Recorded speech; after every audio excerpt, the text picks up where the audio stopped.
Ladies and gentlemen, a very good afternoon. A warm welcome to this webinar on Iran in the post-Trump era. My name is Tom Casier. I'm the director of the Global Europe Center, one of the organizers of today's event. The Global Europe Center is a research center of the University of Kent that deals with Europe and the global challenges Europe is facing. The event is co-organized by the Brussels School of International Studies, which is equally a part of the University of Kent.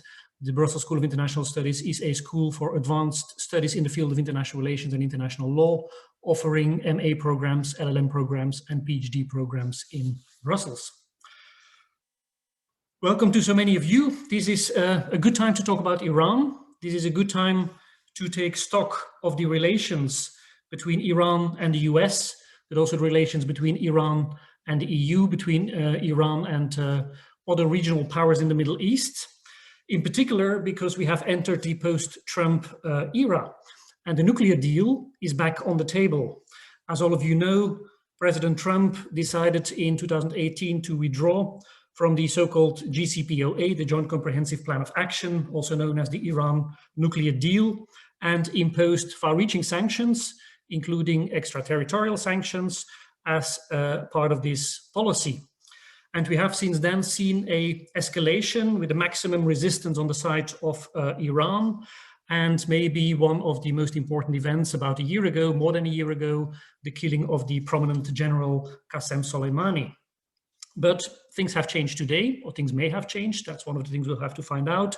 Biden is in the White House right now, and he has promised a return to the Joint Comprehensive Plan of Action, to the nuclear deal. But Iran, at the same time, is extremely eager to see action and to see not just words, but also deeds. And it has been stepping up its enrichment of uranium, and there has been pressure from both sides. We heard still a couple of days, President Rouhani confirmed that Iran would be willing to fulfill the commitments of the JCPOA if the sanctions are lifted. But we can imagine that there are many complications, that this is not an easy issue. It's not evident to return to the nuclear deal as it existed until 2018, or as it still exists, but as it was no longer abided by. So one of the things we want to discuss today is what is the future of the Iran nuclear deal? How can we imagine new negotiations? What are the stakes that are on the table? What has changed? Is the old format still feasible? But at the same time also, what is the role of different actors? What is the role of Europe, for example? Is there an opportunity, a window of opportunity for Europe here to take the lead and to bring the United States and Iran together around the negotiation table? We also want to talk about the domestic factor, the domestic dynamics, what's going on in Iran itself, how are Iranians and Iranian leaders looking at this, and what might be the impact of the presidential elections that come up in Iran in June this year. These are many questions we want to tackle, and I'm happy we have an eminent panel of experts to do that today. And I would like to introduce them to you all. The first speaker we have today is Dr. Azadeh Zamirirad. She is the deputy head of the research division Middle East and Africa at SWP, Stiftung Wissenschaft und Politik in Berlin. She's an expert on Iran, in particular the security policy and the domestic political system, domestic elites. And she has published widely on this topic, both for SWP and externally, and also regularly commented in the media on this topic. Second speaker, second panelist for today is Dr. Cornelius Adebay. He's a fellow at Carnegie Europe and also the Institute of DGAP, the German Council on Foreign Relations, specialized on Iran and the Persian Gulf, also regularly commenting in the media.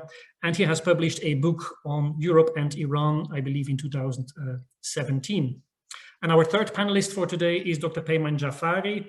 He's currently postdoctoral research associate at Princeton University at the Mossavar Rahmani Center for Iran and Persian Gulf Studies. He's a historian and has published on the recent history of Iran and in particular on social history. And if I'm correct, you wrote a PhD on social history of labor in Iran's oil industry. So bringing in an interesting economic historical perspective into our debates. The format for the webinar is that we'll start with a couple of opening statements by the three panelists. We'll get their takes on the current situation, on the nuclear deal and Iran's position in international affairs these days in general. And then we'll move towards a debate, and you as the audience will have the opportunity to join this debate by using the Q&A icon. The button that you will find below on your screen will allow you to ask questions that we will then share and discuss with the different panelists. So thank you very much to the three panelists for having accepted the invitation and for being here with us today. Peyman, I would like to start with you. How hard will it be to return to the Iran nuclear deal 3 years after the United States withdrew from the deal and imposed these sanctions? Please, you have the floor. Well, first of all, thank you, Tom, for having me here, and it's a great pleasure to share this panel with the other speakers. As you already mentioned, there has been lots of disappointment about the lack of return on the Biden part into the nuclear deal, because this was a very bold statement on his behalf before the elections that he would swiftly actually return to the deal. So what happened? Why didn't we move forward quickly? I think if you look at the American side of the equation, you see that probably the existence of the sanctions, economic sanctions, the seduction of it was huge on the Biden administration. So there has been lots of talk in the Washington bubble on using them, continue to use them as leverage. So I think that has been a cool factor on the Biden administration. Second of all, we shouldn't forget that in Washington, there has always been enormous opposition against the nuclear deal, bipartisan opposition, both on the side of more conservative Democrats and definitely on the side of Republicans. So yesterday there was letters signed by 140 lawmakers, 70 Democrats, 70 Republicans, by the way, facilitated by IPAC, the Israeli lobby organization in the US. Which actually calls Biden to go for a longer-term deal, include Iran's regional role and also Iran's missile programs. Then I think there is a third factor, and there is a real division of opinions within the Biden team itself that reflects these broader divergence of ideas too. You have some who would have liked to go more swiftly, I think, into a deal, and others are much more cautious. And it is about this strategy, whether you start with the deal as it is and then negotiate new agreement, or you start already with a new agreement. So that has been a real ongoing discussion. Another factor to which I already alluded is the role of regional allies of the US, particularly Israel and Saudi Arabia, who are, of course, also pushing against the nuclear deal. And I think the last factor on the US side is the time factor. I think there is the assumption among policymakers that time is on the side of the US. So the longer this takes, the pressure on Iran builds, and they have to concede somewhere along the way. And I will come back to this, because if we now go the Iranian side, you see also hampering factors. They definitely want the US to come back as the first step into the nuclear deal before they start any other negotiations. But I think what complicates this situation is definitely the Iranian elections coming up in June. The hardliners would like to be the faction that decides the fate of the nuclear deal or comes into an agreement. I think but I'm a bit careful there, because I don't think it is an absolute factor, because there are other figures. Supreme Leader himself has actually called on all parties to go back as quickly as possible into the nuclear deal. But I do think that the elections play a role as well. And then there is the time factor on the Iranian side. I mean, the economic situation has deteriorated in Iran, and it's a real factor, but it has not deteriorated to the degree that an implosion is possible. And I think that's a miscalculation on the American side. Just to give you the last figures, manufacturing is actually up in the last quarter. And it has been the sector that has continued to keep the Iranian economy on the surface, because the Iranian economy is much more diversified if you compare it to other oil-producing countries in the region. So they have been able to do this. And also the other factor is, of course, the shift to the east. They have been able to continue export of oil to China, particularly. Again, the last figures coming in that all the reservoirs in China are full of Iranian oil at the moment. So that's actually going to be a problem. So the time factor, I'm not sure whether the assumption in Washington is correct. Having said this, so we are dealing with a deadlock, and it is a dangerous situation because I think the Biden administration has really squandered valuable time, giving the opportunity for spoilers to enter the frame, and also triggering discussions within the Iranian elite, which have to take. And I think, let's not forget that there are still two main options, basically. Or either having a diplomatic solution to this, which increases supervision on the Iranian nuclear program, or somewhere down the road, there has to be a military operation, which will delay the Iranian program for a few months or a year, but not, indeterminately. So that's going to be difficult. And then at the same time, you get inside Iran, there are voices increasing that maybe Iran should actually stop all collaboration and move towards a military nuclear program. I don't think those voices are dominant at all, but I can imagine if this situation would continue, that the pressure would build up. I will just take 1 or 2 more minutes to look ahead where we are heading. Well, is a more comprehensive deal, as the voices in Washington are demanding, possible?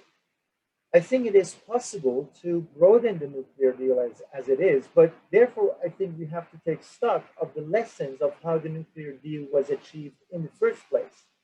I think for too often the assumption is that Iran came to the negotiating table because of only the economic sanctions. In 2012, 2013, the negotiations seriously started. But the economic sanctions had started already in 2005, and some of them even earlier. I think what also made a difference was the fact that there was a de facto acknowledgement of Iran's right to enrich uranium for peaceful purposes. And that was, under the supervision of the International Atomic Agency. So the reality of it is, in negotiations, both parties should have something to win. And so if you want to broaden this lesson into a more regional, more comprehensive agreement, again, you have to see what Iran has to deal. And this is exactly here we come into more contentious ground, because the dominant voices are, well, Iran only has to concede. Iran has to reduce its intervention in the other countries in the region. It has to curb its missile program. And I agree with all of that.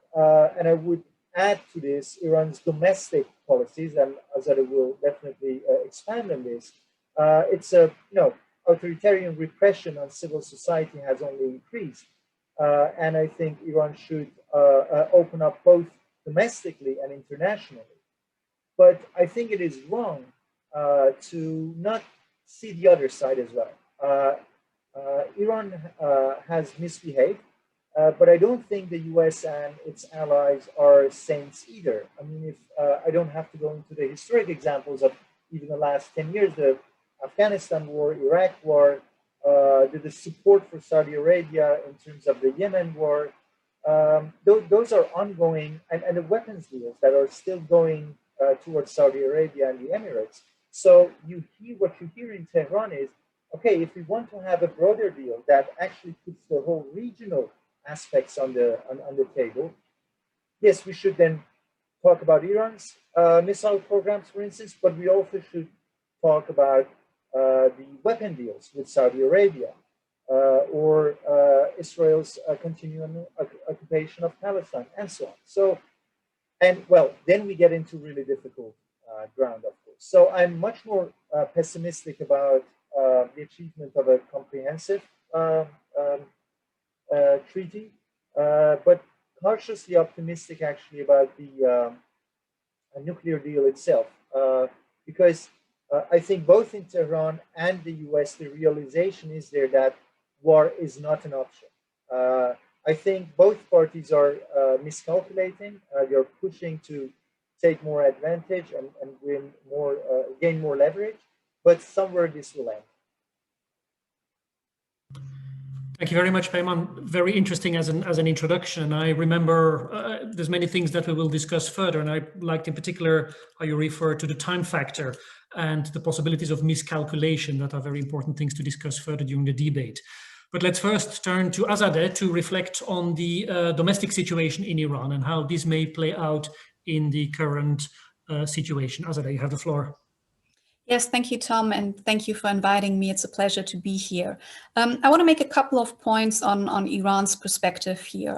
When Biden was elected, there was a certain sense of relief, if you will, in larger parts of Europe, partly because of the very tense transatlantic relations under President Trump in general, but also more particularly with regard to the JCPOA, as Biden had declared his willingness to come back into the nuclear deal. But this very same sense of relief was not actually really fully felt in Iran the same way it was in Europe. And that is partly because Trump was never really seen as the major obstacle or the major problem in Tehran. And in fact, he was never really seen as an anomaly of US politics. He was very much seen as a straightforward and kind of undisguised reflection of the very nature of US policy towards Iran. So Trump was not the issue. And I think it has been misguided. The US and the Europeans have been misguided in thinking that Iran would be content with just hearing about Biden's good intentions and that this would be enough for them to take a leap of faith yet again, just based on the fact that Biden is not Trump. This is not going to work. And I think, as Tom already indicated in his introduction, what Iran needs is to see some sort of concrete action. And in practice, what we've seen so far from the Biden administration is that he hasn't taken any substantial step away from maximum pressure yet, the policy that was actually implemented by his predecessor. And this is even, more further strengthened by the fact that the Europeans have not been vocal about this at all. And I'm sure Cornelius will be saying a lot more on the European position here. So none of this has been helpful. The current environment in which we operate right now is not really conducive to a diplomatic solution. And there are a number, I think, of further obstacles, very much reflective of the misconception, misreading on the European and US side. And I just want to mention three here. The first issue is the issue of reliability, or some might say trust and credibility here. Now, obviously, there's never been much trust among Iranian political elites vis-a-vis the United States. However, there weren't that many cases where Iranians could have tested the seriousness of US intentions. The JCPOA actually was such a case, and it was a very negative experience for Tehran, if you will. There were in Iran's nuclear debate for a long time assumptions about a lack of US willingness, a lack of European capability to enter a nuclear compromise or uphold it. And what used to be assumptions essentially became realities through the experience of the JCPOA. And this has significantly weakened the base and the foundation of those among the Iranian elites, political elites, who had been advocating for an engagement policy, because now there was a sense that engagement actually doesn't pay off, while confrontation does. And this is the kind of lesson that we've seen Tehran take, particularly in these past years. This is a very, I think, disastrous outcome and collateral damage of the maximum pressure policy. So what we see today is a much bigger credibility and trust deficit than we even had in 2015 before we entered a nuclear deal. So I think this idea now that Iran should take a leap of faith and trust at a time where trust is actually at a historic low, if you will, is something of a very failed attempt, and it is actually bound to fail as a policy approach. So that's the first issue. The second one, I think, is the issue of proportionality of actions and demands. We all know that Washington has been the first party to violate the terms of the agreement. They decided in May 2018 to unilaterally withdraw from their own obligations and have been since then actually violating UN Security Council Resolution 2231. This is still the case under Biden. Again, Europeans are not being vocal about it. Biden is still violating a UN Security Council resolution. And while he's doing so, he's still making demands about what kind of actions Iran should take. The United States expect Iran to take the first step, to come back into full compliance first. And they even expect Iran to be willing to enter talks without any kind of preconditions. Again, with full support of the Europeans, where I think, as you've noticed by now, believe Europeans have been playing a very, very counterproductive role in all of this so far. So this is problematic because even if the Iranian government is willing or would be willing to give in to these kind of demands, it's incredibly difficult for them to push through with any kind of empty-handed acknowledgement of entering talks without anything in return. So that would be incredibly difficult to push through.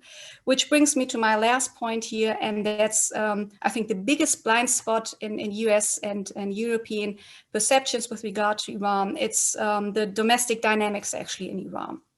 I think there's a risk of entirely overestimating the supreme leader's willingness as well as his capability to uphold the nuclear agreement, and an underestimation of how effective nuclear debate in Iran can be and has been in the past when it came to supreme leaders' decision making.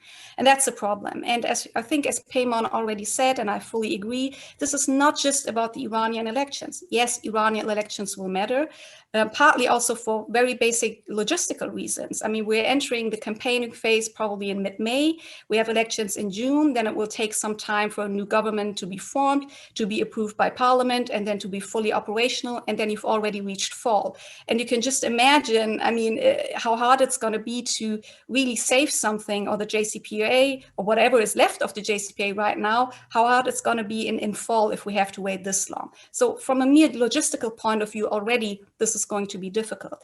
But I think the problem domestically goes far beyond the executive. We've actually seen a very tremendous shift in nuclear debate and discourse in Iran towards a far more confrontational view. And if the past is any indication, the supreme leader is actually likely to change his nuclear position, as he did in the past, in 2004, for instance, when two circumstances coincide. One, the domestic nuclear shift taking place in favor of a confrontational view, which is what we're seeing right now. And the second being that there is, in fact, a dead end in international talks with no clear resolution in sight.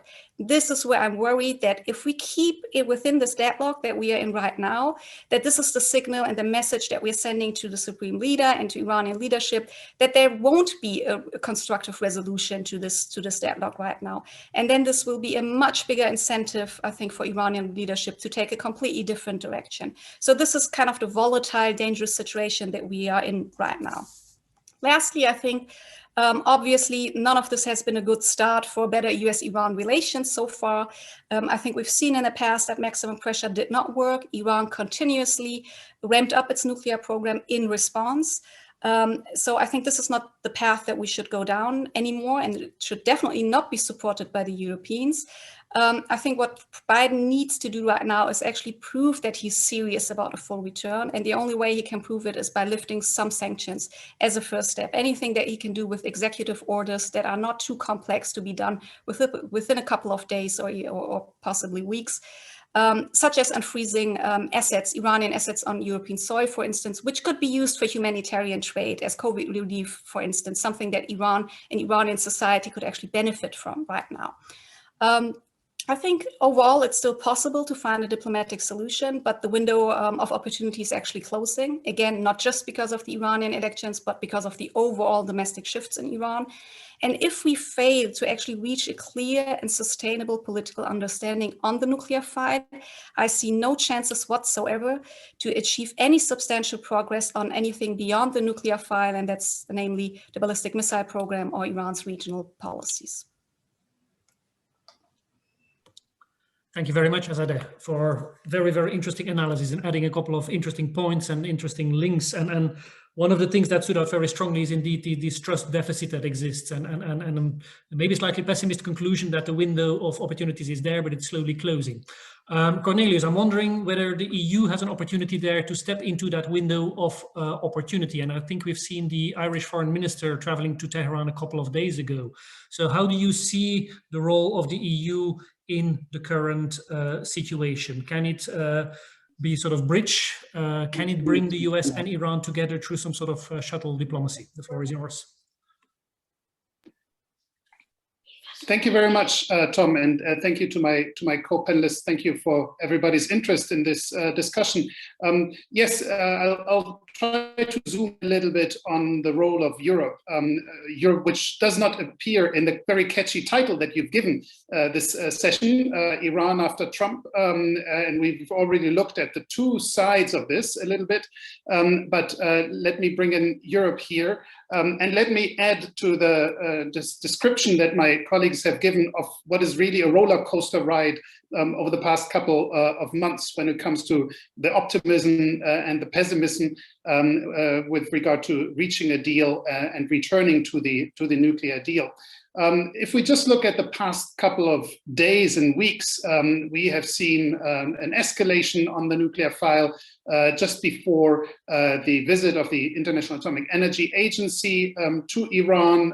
The Iranian parliament had set a deadline to end additional inspections that were granted under the nuclear deal. The Director General of the IAEA flew to Tehran to avert this outcome, and so this also sent out an invitation to bring together the United States and Iran at the negotiation table under the format of the JCPOA. It's called the Joint Commission, and the European Union runs this show. And they had extended an invitation to the United States to come as a guest participant. That's more than a diplomatic formality, because the United States is not part of the JCPOA anymore at the moment, as you know, but it is instead, as Azadeh was pointing out, it is violating the underlying UN Security Council resolution. So this is where Europe did come in, but again, there was cold water being poured over this by the refusal of the Iranians to actually meet the United States on this, and there is currently the negotiations are going on as to when and where this first meeting could take place. So this is a bit of what is going on right now. I think my colleagues have already laid out a bit the difficulties on both sides, on the Iranian and the American side. But why has Europe been so little visible over the past months on this? I think this is particularly striking when I look at how the European Union, its member states, how they have been able, against all odds, if I can say, to uphold the deal over the past 2-3 years since the United States had left it. It did take some backbone. They couldn't, fulfill the deal in its entirety. Certainly not the economic side that Iranians had insisted on. But nonetheless, they were in opposition to the United States, something that not everyone would have expected, given the constellation within Europe.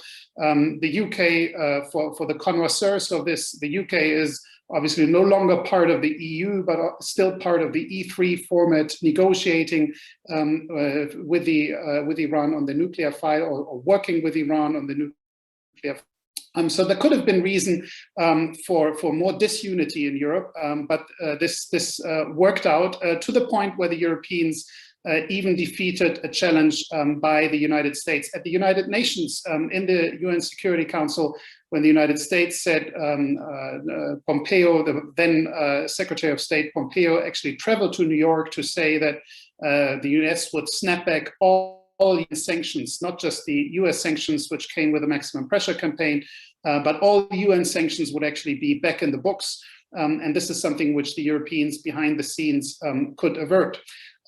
But that was then, that was before the election of President Biden. And it seems that the Europeans fell into some kind of a post-election slump because they simply did not know what President Biden would be up to. There was the period of 3 months, the transition period, where the Europeans couldn't really speak to their future counterparts for reasons which have to do with the past transition. So there was a no contact policy when it comes to foreign interlocutors. But even now, it seems that Europe is waiting for a clear line, a clear guidance from Washington. And we heard from Peyman about the differences within the Biden team. And this is, I mean, it is unfortunate on the one hand that this is, you know, the Biden administration is not coming out with a policy more clearly aligned with the announcements that then candidate Biden made back in September.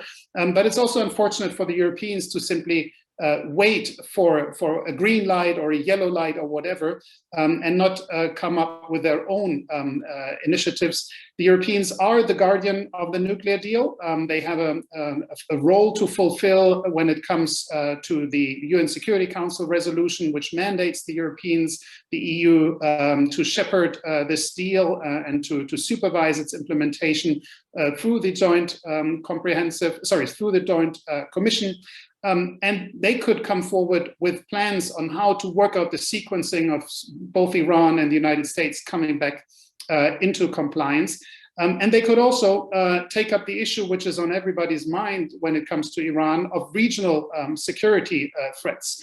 Not just the threats which emanate from Iran and which other countries in the region perceive very clearly, but also the overall security balance around the Persian Gulf, with some countries being armed to their teeth, with also Western allies, and providing a very unhealthy security balance in the region. There's a lot of work to do for the Europeans in particular, lay the groundwork for a more comprehensive agreement when it comes to humanitarian aid, pandemic relief, and even issues like environmental cooperation, things that don't get the headlines so much, but which were on the European, not just on the minds of the European policymakers, but also in the texts and the strategies of European policymakers when the nuclear deal was signed in 2015. Just to remind you that this deal was actually meant to be a stepping stone. It was never meant to be a standalone document. It has its own merits, definitely. It's an important non-proliferation agreement, which needs to be preserved for non-proliferation for reasons of, you know, not starting a nuclear arms race in the region. But it was also meant to be a stepping stone towards further agreements, be they on regional security or, as I briefly mentioned, in other policy fields where the European Union is much stronger than in this realpolitik, geopolitical game of power play that is taking place there. So I'm saying this just to highlight the kind of opportunities that the Europeans could have wanted to. The Europeans do see, my last word on this, they do see the partnership with the United States as being an obvious need of repair, and they seem to assess that there are more important areas, China, trade, climate change, mitigation. This is where they want to come to an agreement. And Iran, despite the urgency, seems to be less of a priority, which is again, hard to fathom as someone who works on these issues, because there would be so much overlap in principle between the United States and Europe on how to go forward. First conclude a deal which reinstates the JCPOA, then with a new Iranian leadership, try to negotiate on a broader deal, bring in regional powers. It's not that difficult, and lots of colleagues have written papers and shorter pieces on this.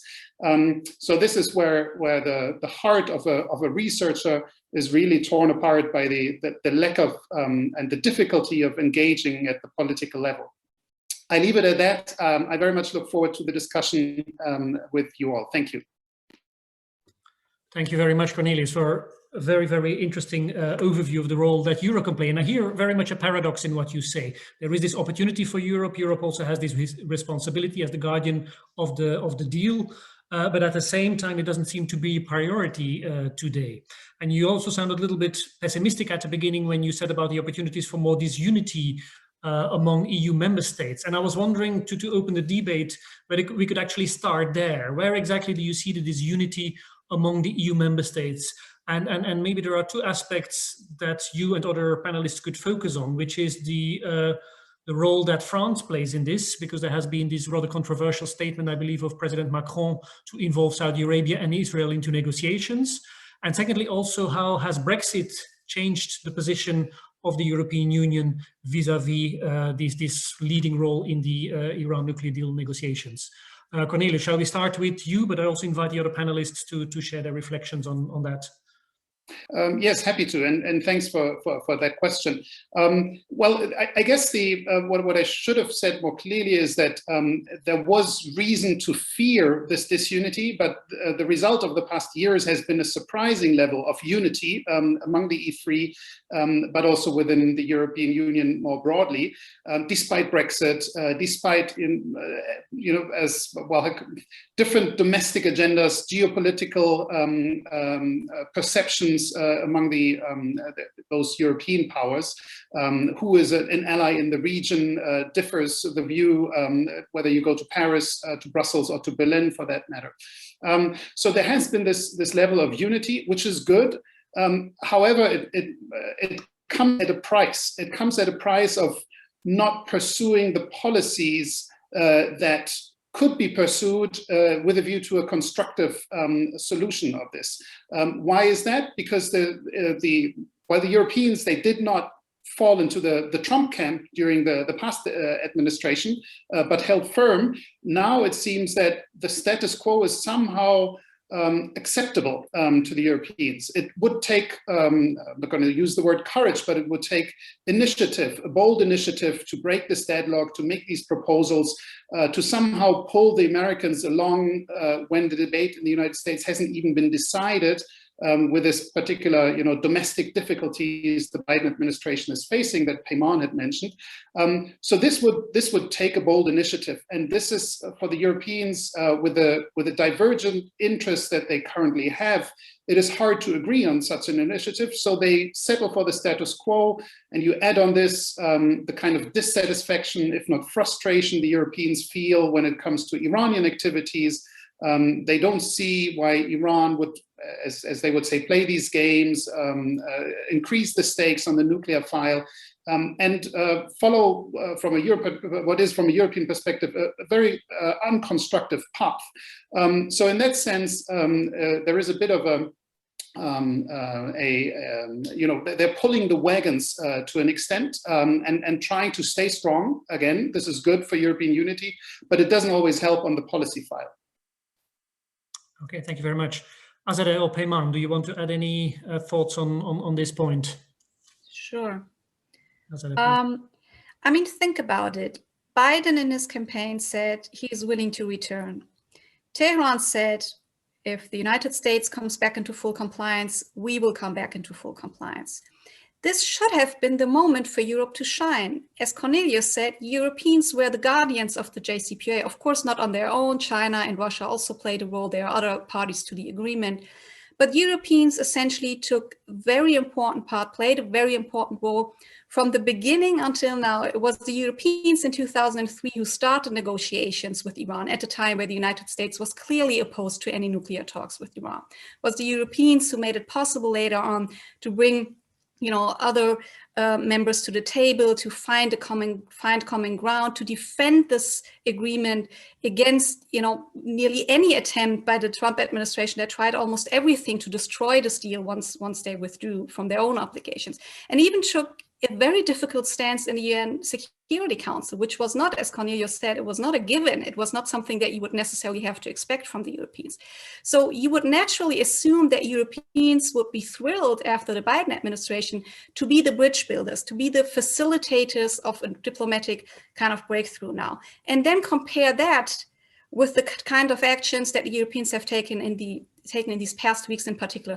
None of this looks like diplomacy. None of this looks like serious diplomatic efforts. In fact, they have even been counterproductive and counteracting on the one progress that we saw in these past weeks, which was Rafael Grossi's trip to Tehran and the kind of agreement that he reached with Tehran. Europeans were quite, didn't really seem that interested in this kind of agreement to begin with, had a very lukewarm response to it. And then at the same time, even tried to table a resolution in the Board of Governors in the IAEO, thus even endangering this kind of 3-month deal that we had. So as you can see, I'm highly critical of the European position. I think it was a disastrous policy so far. I think a lot of it is based on pure miscalculation, misreading of the situation in Iran. I think they are not aware of how close they are actually to a full collapse. Part of it, I mean, there are a number of reasons, but part of the reason also is a bit of it is a JCPOA fatigue. It was not easy for Europeans to be the ones defending the deal. It's not like Iran is an easy partner in that itself, right? I mean, Europeans have a number of issues with Iran.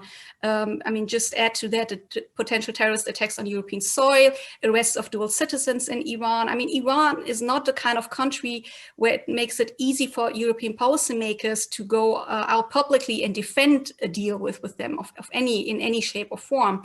So there's a bit of a fatigue. There's a bit of relief that there is a new administration here that at least says they're interested in coming back. So great, let them take the lead. Why should we do it? We've done it these past years. So all of this have been kind of traditional roles that Europeans have taken up in the past, and I'm going to finish on that. Unfortunately, to me, this indicates that they have not learned what they should have learned in 4 years of Trump, that they need to invest in European sovereignty, and this shouldn't be about just Trump or one single US president, but they should have taken the measures necessary to be able to, push through their own foreign policy and security interests, regardless of who sits in the White House. On the other hand, this is one of the success stories of EU diplomacy. So it's really surprising that the EU doesn't manage to take up that role again, at least doesn't try harder. Is it really a matter of misreading, miscalculations, dealing with a difficult partner? Or is it also a matter of a lack of leadership, both in terms of member states or in terms of the role of Borrell, possibly? How do you assess that? And feel free, anyone, to come in on that. If no one does, I go to you, Cornelius, but Peyman first, please. Yeah, I think partly the leadership and the consensus that the European countries were showing vis-a-vis the nuclear deal was, I think, partly because of Trump. I mean, they were holding the line against Trump. And when Trump has disappeared, I think we see more the fragmentations that had already existed there and the lack of initiative coming to the surface. So I think that's something we should calculate into this equation. And the other factor is that, we have always I think too much of a rosy picture of the role of the European countries on the international scene, contrasting it to the US. And I think that needs some reconfiguration as well, because if you look, for instance, to the policy of the UK, while Biden, in fact, is curtailing the weapon exports to Saudi Arabia, they are continuing. France has always been quite, opportunistic in taking chances to get a bigger footprint in the Middle East, whether Macron visiting Lebanon, bringing into the discussion of involving Israel and Saudi Arabia. So I think they are also looking for their own individual role in the Middle East as such, rather than operating as the European Union. Also, I don't want to underestimate the level of energy they put into the nuclear deal, but I think the fragmenting processes are there as well. There is another international issue I wanted to discuss, and that's also the role of China and Russia, because Biden administration is, in fact, continuing also in that field Trump's rhetoric and policy of targeting China and Russia. And if you listen to Biden, it is lots of China there. And I think this is really also a continuity between US administrations. There is this obsession with China, and I think, to be honest, it has something to do with the way the US still views the world, sees the world, and still as an imperial power. So they see China as the main challenger, potential challenger of US hegemony. And I think this is also one complicating factor in the nuclear deal, because the US does not view the nuclear deal only through the lens of Iran. It looks at it through this geopolitical lens of Iran's alliance with China and the role it plays in the region. And therefore, the animosity towards Iran is more structural rather than conjunctural. So it's really has to do with what Iran's strategic position in the region. But also, I think that that's the lost opportunity on Biden, because the danger there is, in fact, pushing Russia, Iran, and China more together than creating the opportunity of having different deals with each of them. So Iran is actually going into a partnership with China for the next 25 years, and is looking more and more to the east rather to the west. And the nuclear deal actually created the opportunity of better European relations with Iran. So that's again another danger in a very long term, actually, of losing the possibility of long-term better relationships with Iran. It sounds like creating too many linkages, both at the global level, linking the Iran deal, for example, to the China policy of the US, or linking it to stability in the Middle East and relations with Saudi Arabia and Israel, right. The recipe for disaster. Is that a correct way to summarize it and sort of say that the solution is basically in sort of isolating the Iran nuclear deal much more from all other policies? That was indeed my take. I think it is much better to rebuild trust and take it step by step, and because there are unanticipated effects of those policies themselves that create new opportunities. But if you put them together, it looks as a whole closed area instead of a surface with openings. Mm-hmm. Okay, thank you very much. One issue that struck me that none of you has emphasized very strongly is the human rights issue. Because if you think about the position of the United Kingdom, for example, there is the case of Zaghani-Ratcliffe that got a lot of media attention, but there are also quite some similar cases that other countries may have a stake in. To what extent does this play a role in the negotiations and in the determining of policies by the different actors? Who would like to come in on this? I can start, but I'm sure the others would also comment on this. I think it goes back to this the original point you've just made about compartmentalization. That was the kind of the recipe of success to have the Iran deal in the first place. Because already then human rights was set aside. I mean, there are lots of human rights issues with Iran. Azadeh has mentioned a couple of them, but still there is no coherent global approach to human rights. I mean, besides having a UN rapporteur, a special rapporteur for human rights in Iran, but then again, that's not an executive mandate or anything operational. It's just, stock taking.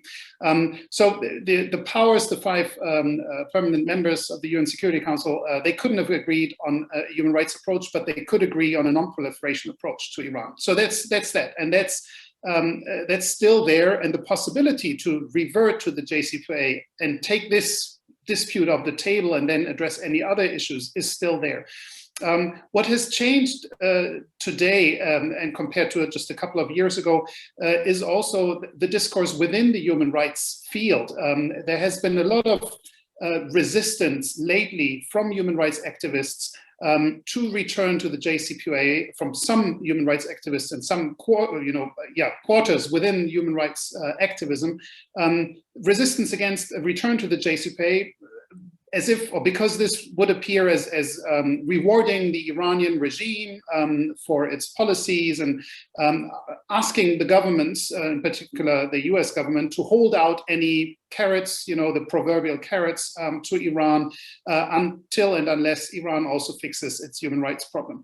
And that was different in 2014, 2015, when there was a lot of support coming also from the human rights field in favor of concluding the diplomatic negotiations, because it was seen as an opportunity to build on the JCPOA and then also address human rights. So why am I saying this? Because it's not easy to marry the two under these conditions. The field itself is divided as to whether to support diplomatic negotiations or whether to continue maximum pressure. And it's also not easy from a European perspective, so to say, how to bring those two together in a sensible approach. Because for all the demands that the Europeans will make on Iran when it comes to the nuclear file, adding human rights demands will make that particular conversation more difficult to have. That's not to say that these conversations don't take place. The European Union actually has started a human rights dialogue with Iran under the JCPOA or following the JCPOA. But as human rights dialogues at the EU level go, they are state-driven, they are between governments and the EU administration, and they are not taking in the voices of civil society, for example. This is again a field where the EU could be doing much more to make these, the voices of Iranian activists, make them heard in Brussels, in EU capitals, even if it doesn't have a direct impact on the EU's policy, but taking note, amplifying these voices would already be an important first step. Okay, thank you very much, Cornelius. Tom, can I add something to that, or do you want to? Okay, I think one important issue is also to have consistency vis-a-vis the human rights violations, because if Saudi Arabia gets away with human rights violations and Iran does not, I think that undermines both the US and European standing in terms of imposing human rights respect throughout the world. So that's one issue. The other is that this is really fundamental, and I think this is a debate also among human rights activists of what can actually aid progress within Iran. Civil society activists, create better conditions for them to actually achieve their goals. And I think the history of the past 20, 30 years teaches us that the external pressures have paradoxically actually made it more difficult for Iranian civil society to become active. First of all, because they really increase the power of the most hardline factions in Iran and the security apparatus that can use anything as a, as an excuse of the external threats to kind of shut down organizations, as just recently happened. So in the last few years, we see an increasing crackdown on civil society. And so the space, the political space for them to be active diminishes. So I think that's some fundamental discussion to have because it is counterintuitive for many people. They think, well, if there is pressure, Iran will be pressured to respect human rights. I don't think that's how it works on the ground. Although I absolutely support campaigns of solidarity towards Iranian human rights organizations and NGOs, labor unions, etc. But we have to do this within a larger framework that makes life for them easier rather than more difficult. To give you also practical examples, it has become more difficult for those organizations to finance themselves. Money transactions have become more impossible. Also, apps and access to software. Even students of mine in Iran who have tried to kind of travel to the US to study, or even online courses or whatever, they can't do it because of the sanctions. So I think it actually undermines the capacity of the Iranian civil society to change the situation on the long run by themselves. Okay, excellent. So it needs a sort of bigger framework of bigger logic behind it. If I may just add to what Peyman said. First of all, let me start by saying I think there's an unfortunate tendency sometimes to kind of pit human rights issues and security issues against each other, to create this kind of false dichotomy that gives the impression that if you support a nuclear deal with Iran, you cannot be supportive of human rights in Iran, and that is just false. And I think it's an artificial kind here, and it's very deliberately actually done We have to be very careful not to fall into that trap. Actually, in many areas, they are very much intertwined and there are strong linkages. And Peyman has already indicated the linkages here. Just look at the situation of civil society in Iran and how it has been affected by maximum pressure and the sanctions policies here. To give you a very, concrete, maybe trivial example that a lot of human rights activists are, pointing their fingers to, you have human rights defenders in Iran who worked pro bono in many cases, defending people who are activists, whether they were labor activists, environmental activists, defending them in court. They are suffering from the sanctions policies. They don't have the financial means to be as active as they have been in the past. So what we see in Iran now is a population that is already under tremendous pressure, both politically and economically by the state. And we have added to their pressure instead of easing it. We have put additional obstacles into the way of people in Iran who are active, who are trying to create the spaces necessary to fight back on a number of issues. So again, I see a very high responsibility and a role for external actors as well, both the United States as well the Europeans, to help on these fronts, to not make matters worse with these kind of broad sanctions regimes that we have seen, that we need to take action to provide humanitarian relief, COVID relief, economic relief. These are human rights too. Iranian people deserve to have economic safety, to have social safety. It's not just about freedom of speech, which is also a very important human right. But we are very, we have a very one-sided view on human rights in Iran, and we often neglect the kind of other aspects of the kind of rights that Iranian people deserve as any other people in this planet, that we are actually making worse and infringing upon through the kind of policies that we take up on in the West. Okay, thank you very much. In the meantime, some questions have come in from the audience, and I would like to call on the audience to drop any questions they may have by using the icon which you find on your screen below that says Q&A. You can simply write down your question there. One question is by Anahita Sefre. I hope I pronounced this more or less correctly. Asking the question, who do the panelists believe to be responsible for the breakdown of the JCPOA? Do you think even if Trump were not in power in 2018, the US would still have broken the JCPOA thanks to external pressure from Israel, she's referring to? So would the situation have been that fundamentally different without Trump in power? And we can talk about the role of Israel in all this, and in particular then the lobby that exists within the United States there as well. I can try. I mean, it's a counterfactual, but if the assumption is Trump had not won, but Hillary Clinton, I mean, this is what we would have to assume, right? A President Hillary Clinton would have always been seen as more hawkish than President Obama was. That's true. And some people said that Trump would even be a better president with regard to world peace, because for some reason they assumed that President Clinton would start a war much sooner than President Trump has. Well, in hindsight, President Trump did not start a war. That's remarkable for a US president in recent decades. But he also did not make things any better when it comes to Iran. Still, the approach by Hillary Clinton would have most likely been one of abiding by the JCPOA, waiting for an Iranian misconduct, and then maybe using that opportunity to somehow escalate or break out of the deal, or declare the deal null and void and take the Europeans along, and then we would maybe have seen a split, a more neat split between the United States and the Europeans, somehow agreeing that something went wrong in Iran, and then Russia, China probably, and Iran saying this was not the case. So again, it's hard to say that the deal would be in so much better shape. I presume that the main assumption is yes, the deal would be in better shape. It would have been possible to build on the 4 years and 5 years of implementation, on an incrementally raised level of trust between the parties, simply by making the deal work. But if we assume the deal had also been in tatters by now, it would have been for a different reason, and not the one that the United States simply decided it's not worth it anymore and we're pursuing a different policy.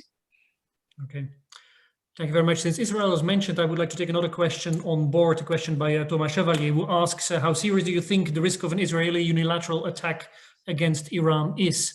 And if I may add to that, we have seen the killing also of a top nuclear scientist back in November last year, I believe. How do you understand this? So how do you see the role of Israel, and do you expect Israel maybe to act on its own? Who would like to come in on that? I can Sure. say something. Oh, all right. I think right. That has been a debate, Tom, as well within Israel, and there are different voices there. We have had now in the last few weeks 2 different letters. The first one appeared by former Israeli security officials who said that Biden should move back into the nuclear deal, but also put some demands on the table on Iran. And we have more recently another letter written by former military leaders, security forces, saying Biden should not go back into the nuclear deal. And there has been even talk on, particularly by Netanyahu again, but that can also be part of the election period that is ongoing there, on the necessity of strike Iran alone, go alone action by Israel. I nevertheless think the Israelis will be very careful with that because the risk of an escalation is huge, and it will drag the US and others into the conflict. So there is also pressure on them not to do it alone. And there is also practical reasons for this, because if Israel would attack Iran, and the calculations are, well, it would delay the nuclear program for a few months or a year, but not destroy it. So Iran will then react. So you have there the escalation. So what do you win and what do you lose? That's going to be the very practical military calculation, and the political costs will be there as well. Okay, thank you. Azadeh, I believe you wanted to come in there as well. I think it's very likely that we will see military attacks by the Israelis on Iranian nuclear sites and possibly even military sites under specific circumstances. If the JCPOA falls apart, we are in a situation where the IAEA will no longer be able to verify or monitor Iran's civilian program, which means we would not be able to actually verify if Iran's nuclear activities would be just limited to civilian purposes. Now, regardless of whether Tehran and Iranian leadership would actually decide to go and build a nuclear bomb, this uncertainty alone, just think about it, will not be something that will be acceptable to Israel. And I think we have to be very realistic about this. In the moment where we don't know exactly what's happening on Iranian ground when it comes to the nuclear activities, and I think the Israelis have been very clear on this, how high up on their priority list Iran's nuclear capability is, Israelis will take action, and if necessary, they will take unilateral action. So I think even from this perspective, this should just be another additional incentive for us to try to save the deal, because even if Iran doesn't decide to go down this road, already the risk of an escalation is very huge, very real, and should be taken seriously. Okay, thank you very much. There's a question by Hadi Rastin, slightly longer, and the panelists may also read for themselves, referring to the role of the EU mainly as one of a facilitator, mediator, intelligent agent in the case of Iran, but referring to the fact that there is pressure from more than 2 sides, politically and energy issues, and then referring to the role that these 2 factors of secret reports given to Biden, I'm citing here, after being elected, and also the financial leverage of American allies in the region play. And I think the issue of American allies here is a particularly important one. How we now covered Israel, but how about Saudi Arabia? And how about other allies of the United States in the region? What do you see as their role? For Saudi Arabia, the issue of regional rivalry has been a very important one. The issue of keeping a balance or keeping a form of supremacy, at least vis-a-vis Iran, is a very important issue. How do you see that interfering with this? Anyone would like to talk about this? Cornelius, please. I can give it a start, and then let others pick up on this.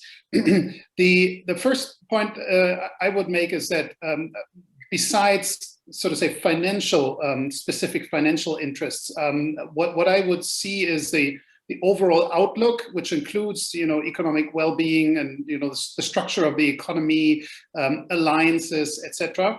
And here there is still a lot of pressure by the Arab allies, the Arab Gulf states, on the United States to simply confront Iran.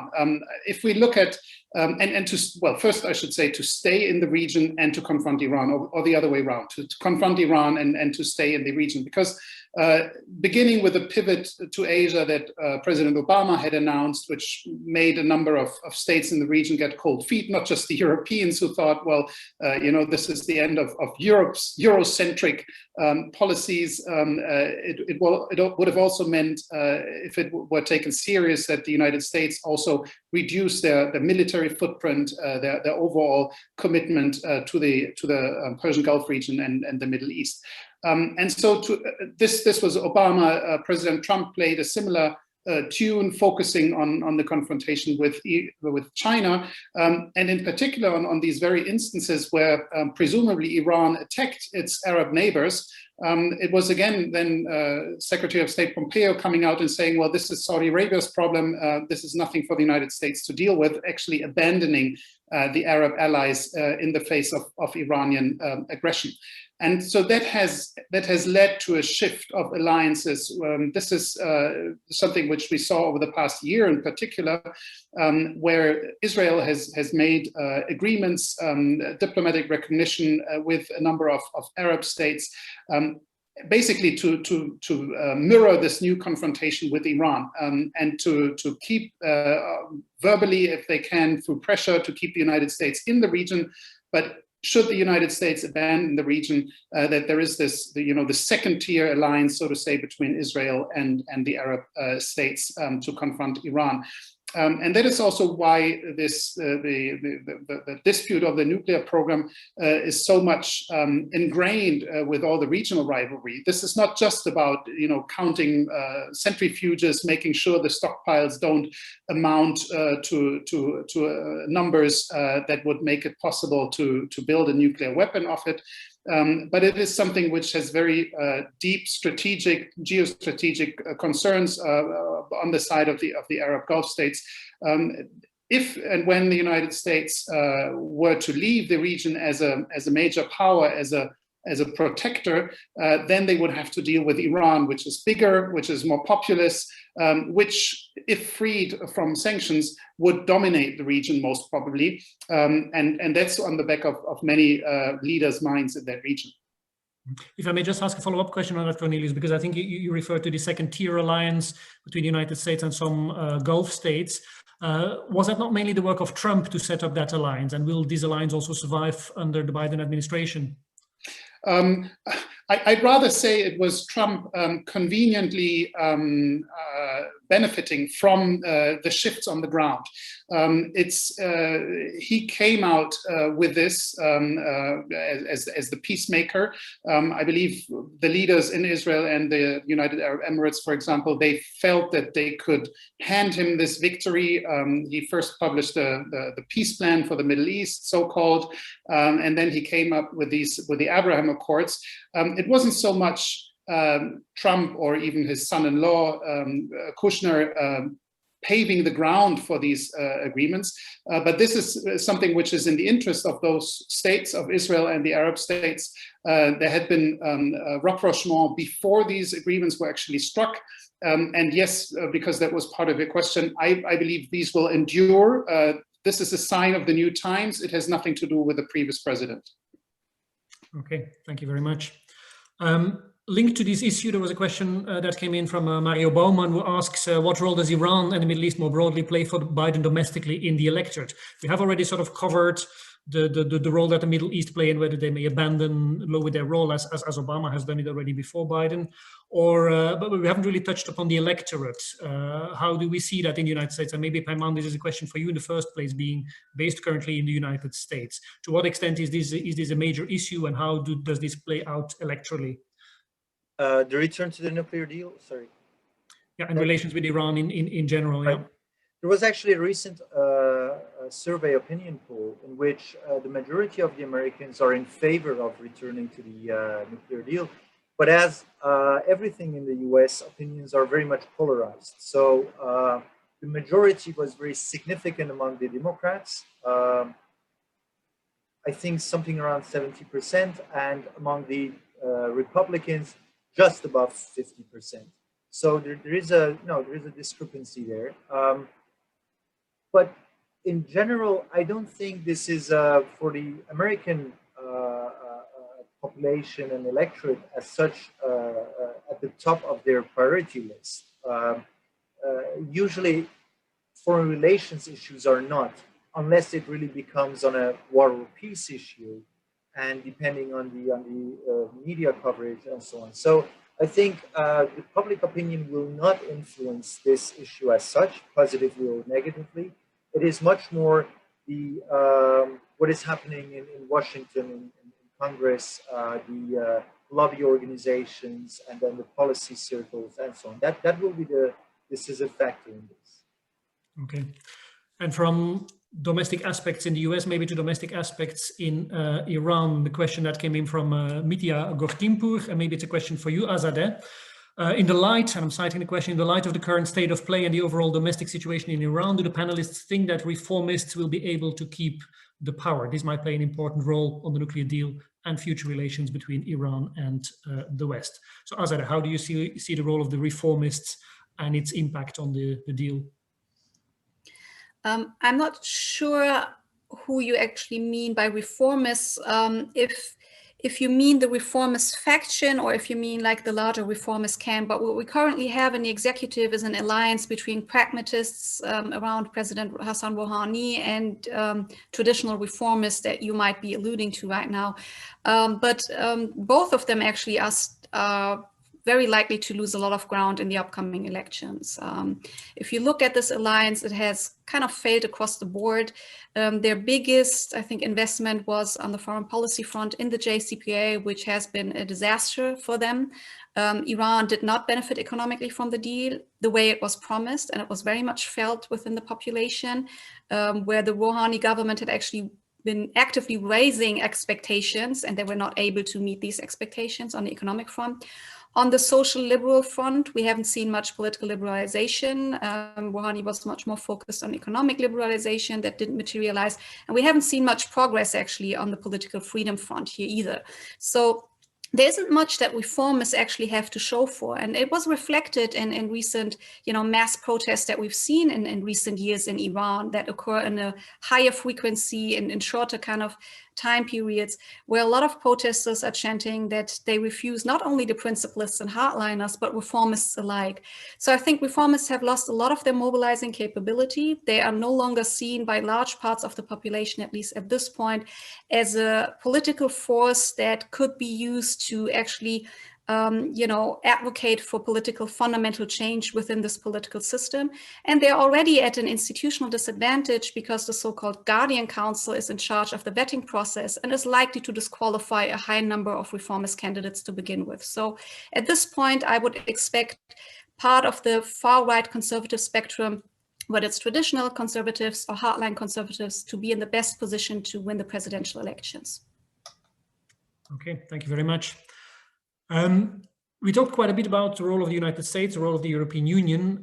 We mentioned briefly Russia and China. I would like to talk a little bit more about Russia in particular, because we have been talking about opportunities, and Russia is a country that has been, in particular, been looking for all sorts of opportunities to sort of confirm its status as a great power, as a major player in this. Moreover, it has worked closely with Iran inter alia in Syria. So how do you see the role of Russia in these new round of possible negotiations about a nuclear deal? And is it seizing itself a window of opportunity there? I don't know who would like to answer that question. I can start, and then the rest can take over. I think, as everybody knows, the relationships between Russia and Iran have improved in the last two decades, particularly because of the confrontation with the US. But at the same time, I think it would be wrong to assume that Russia is giving a carte blanche to Iran. That's not the case. I think Russia has its own considerations or its own geopolitical calculations, and also how it wants to, navigate the conflict between the US and Iran. So, but having said that, the Syria case has shown that Russia has relied on Iran, on the military forces on the ground, the boots. And it is likely if Biden, and it seems to go into that direction, is going to increase the pressure on Russia, that the alliance between Iran and Russia will be reinforced by that policy. But again, we have to see what Russia is going to actually take as a concrete position in any nuclear negotiations that will come up. Because also previously, Russia has voted in favor of sanctions on Iran at particular times. So I think they will always weigh their own options very from their own security calculus. Okay, so it's again the sort of bigger geopolitical picture that plays an important role in all this. Any other thoughts on the role of Russia or potentially China?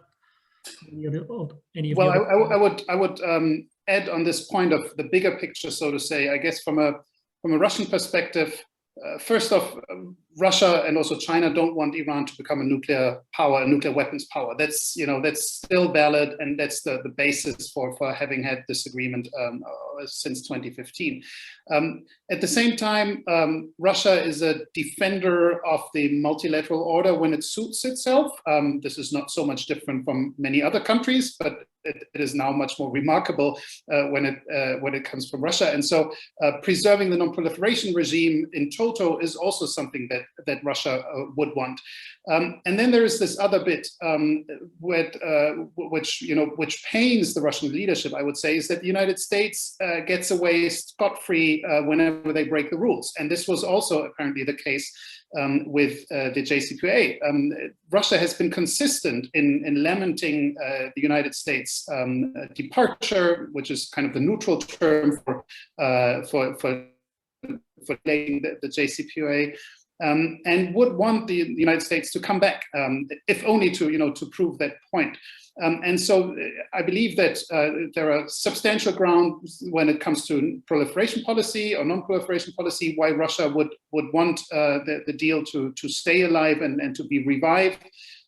But there is also this idea that others need to follow the rules too. And how can this, how can it walk the line between being a spoiler on some occasions, in its own backyard, it doesn't care so much about the rules of the game, but then especially upholding the American rival to also follow the rules of the game. And this is a delicate balance. So Russia will be able to shift, but on occasion, but will broadly stay the line.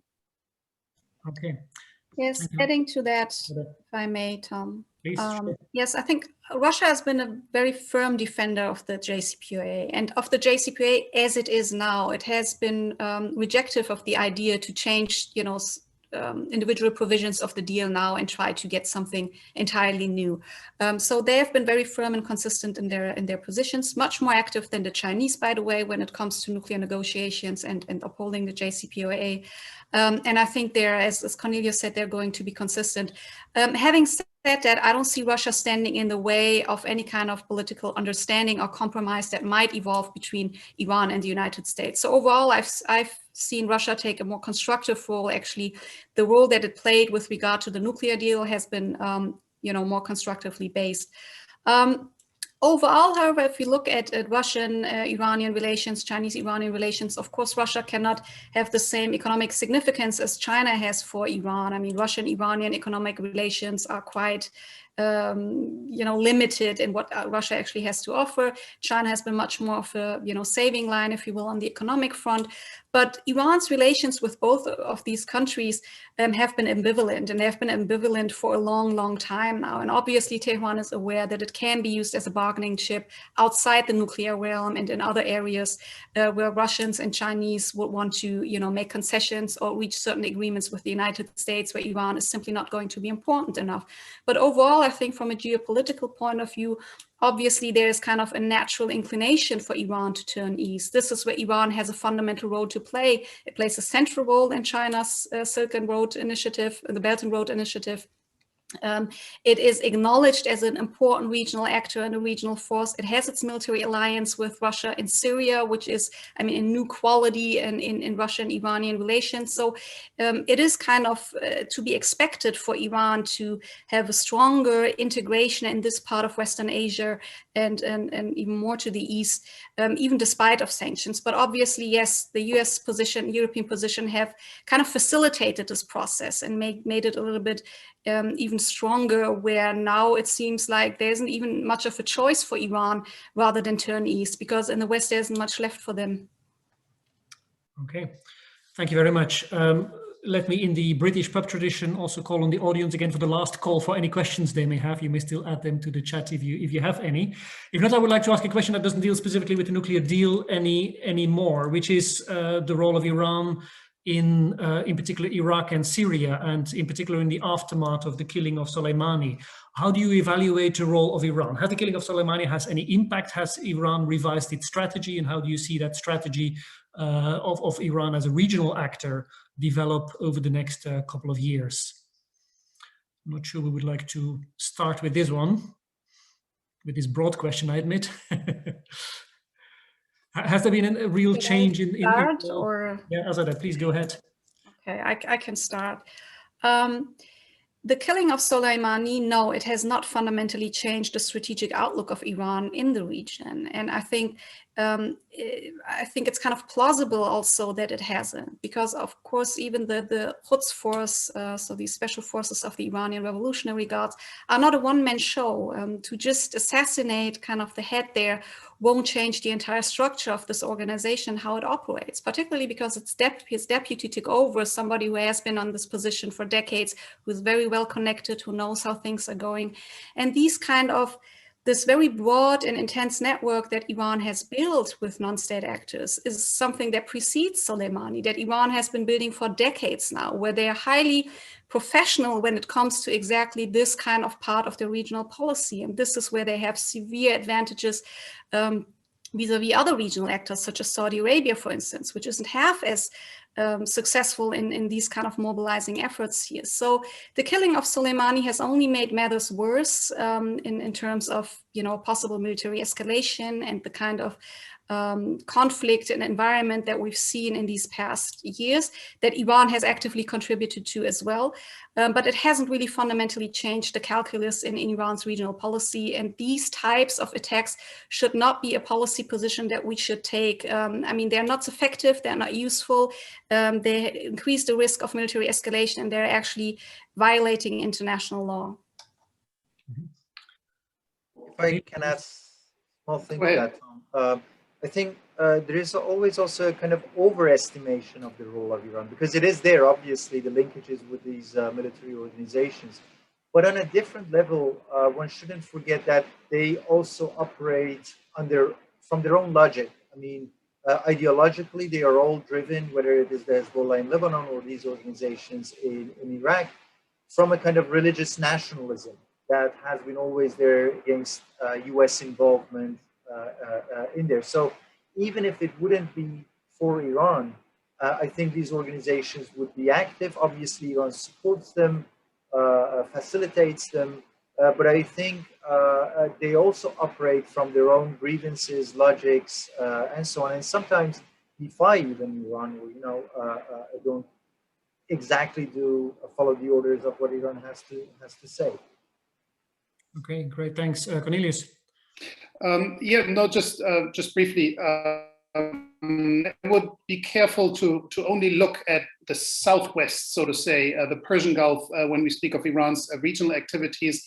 Iran has neighboring countries in the north and the northeast. We saw a war over Nagorno-Karabakh, which also affected Iran and Iran.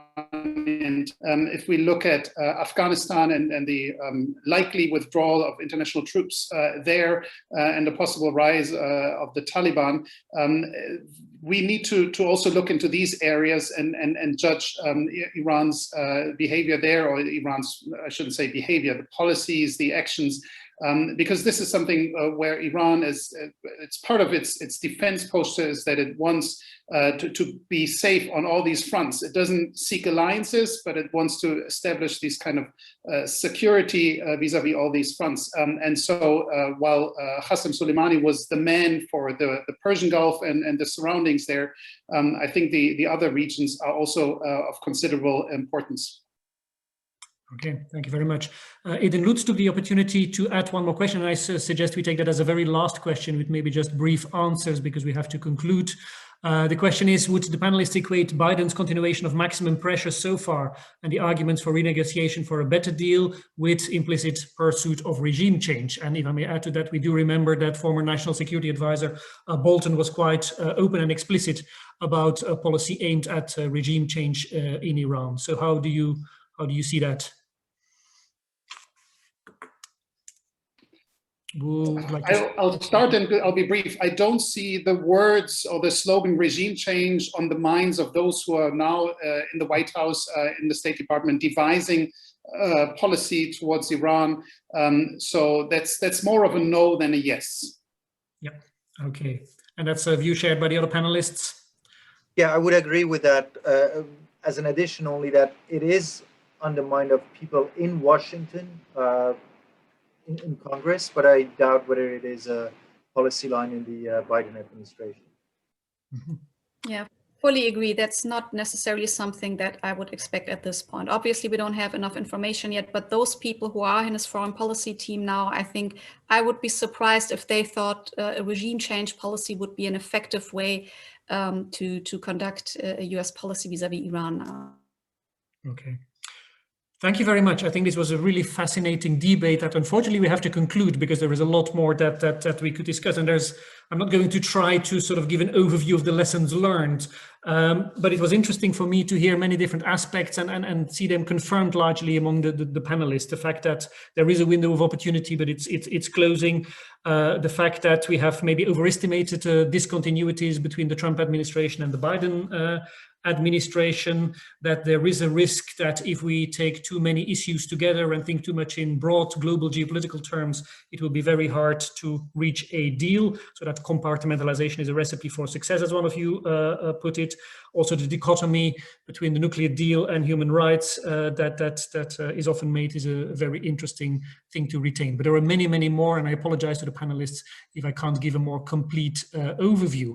I think you've all done a great job with fine-grained, nuanced analysis, but extremely interesting and revealing many of the paradoxes that we're facing right now. You have all at the beginning given sort of your views on how optimistic or pessimistic you are about the outcome. I'm sure this is something we're going to follow for the next couple of months with a lot of attention, and then see what happens, and maybe possibly organize a next webinar to evaluate the situation at a later stage. So thank you very much to all the panelists. Also, thank you very much to the audience, and thank you for the excellent questions that were asked. And also thanks for joining us. I saw from the chat that actually some people joined us from as far as Australia at this horrible hour in Australia right now. So this is fantastic to see that you were there for the webinar. So I close the webinar here. Thank you very much, and have a nice evening, all of you. Thank you. Thank you very much. Thank you very much. Good evening. Thank you. Take care. Bye.